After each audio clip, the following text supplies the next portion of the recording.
Connaissez-vous cette célèbre phrase «L'enfer c'est les autres»? C'est une phrase qui est extrêmement marquante et qui est très parlante, qui a été écrite par Jean-Paul Sartre. Dans cette pièce de théâtre qui s'appelle Huis clos, qui a été rédigée à la fin de l'année 1943 et qui a été jouée pour la première fois le 27 mai 1944, en pleine Seconde Guerre mondiale, à Paris, au théâtre du Vieux Colombier.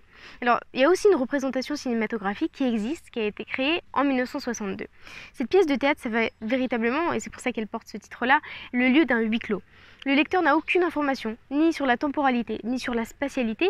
Il va vraiment se poser plein de questions. C'est-à-dire qu'on va seulement avoir un décor, une seule pièce, sans miroir, avec un bronze et 3 canapés. Ces 3 canapés sont pour ces 3 personnages principaux, Garcin, Inès et Estelle. On va juste avoir un personnage qui joue un peu un rôle d'intermédiaire entre cette instance extérieure qui va régir cette cohabitation forcée et l'intérieur de cette pièce. Mais ça va être des interactions qui vont être très courtes, il ne veut pas donner d'indice. Les personnages ne savent pas, et c'est ça qui rend cette pièce extrêmement mystérieuse et intrigante. Les personnages ne savent pas pourquoi ils sont là, ils ne savent pas qui ils sont, ils ne se sont jamais rencontrés, et toute cette pièce va leur servir à comprendre quels sont leurs points communs. Ils vont essayer justement de faire évoluer les relations entre eux, et c'est très important parce que ce huis clos va devenir le lieu d'un laboratoire social, où ces interactions, on va avoir l'impression quand on est lecteur d'avoir une caméra au-dessus de cette pièce et de suivre l'évolution de ces relations. Au début elles sont très chaotiques, puis elles deviennent amusantes, et on va se rendre compte qu'en fait cette cohabitation forcée, elle va devenir presque malsaine pour les personnages qui n'en peuvent plus. Et c'est là que la phrase de l'enfer, c'est les autres, va prendre tout son sens.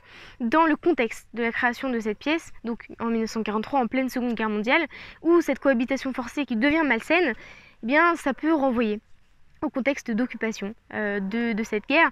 Et c'est une pièce qui est très intéressante parce que justement, au fur et à mesure qu'on lit, alors on peut avoir des hypothèses différentes. Ça peut être un lieu abstrait, on se rend compte au fur et à mesure que ça peut être une pièce qui est ancrée dans le réel, mais qui est isolée de toute instance extérieure, que ça peut être un lieu après la mort, que ça peut être quelque chose d'imaginaire.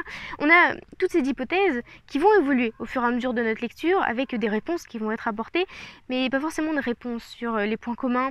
Et on va se créer notre propre interprétation de cette pièce. J'ai beaucoup aimé parce que c'est une pièce qui est courte mais qui est dense. Ça m'a fait penser notamment à Beckett avec des dialogues qui sont vides d'informations mais qui sont pleins de sens, où ça fait pas forcément évoluer l'histoire mais ça fait évoluer la compréhension d'un double sens en nous. J'ai beaucoup aimé, c'est-à-dire que vraiment c'est une pièce qui est très intéressante que je vous conseille, c'est Huis clos de Jean-Paul Sartre.